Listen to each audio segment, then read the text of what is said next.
morning, afternoon, evening, whatever time it is for you. I'm a big fan of Simon Sinek. Many people are. I love that book, Start With Why. And I use that quite a bit in my training programs to help people understand why. I ask the question, why am I actually doing what I do? Watched a couple of his recent videos, 2021 in particular, on about performance and high-performing teams. Talks about Navy SEALs and their emphasis on trust and over performance. Like, they will take someone that they trust more so than the high performer, because that person will be there for them, the person beside them, which is sort of a concept of that I talk about in my book, Persuasive Advising. It's called Leading Alongside. And what I'm saying there is, as a advisor in an organisation, we operate outside the tent. So the team that we're trying to advise, the leader of a team that we're trying to advise, they're in the tent, and we're outside the tent. And once you're outside the tent, there's a less trust factor, because people inside the tent can be trusted most. So we're always trying to build trust. Importantly, at the end of the day, it's your credibility that lands your advice.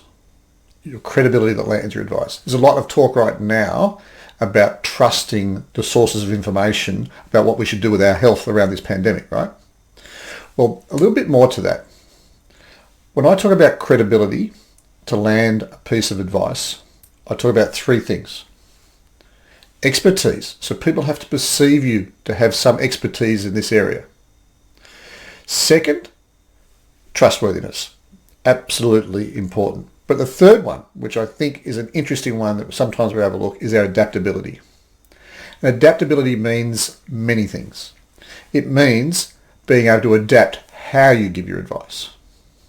The person who can be in a pinstripe suit in front of the board, wearing the coloured jacket on the shop floor, and wearing the torn jeans and a rumpled shirt in the IT geek room.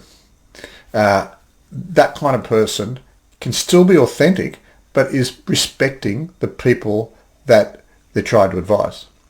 So there's my interesting three takes on what lands a credible conversation.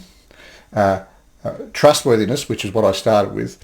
A level of expertise. You have to be perceived and preferably are an expert. Obviously, would be better if you are.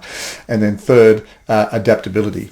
Adapt how you give your advice. Provide options rather than this is what you must do. Have a think about that adaptability factor in your advice, and you will be better and better at leading alongside.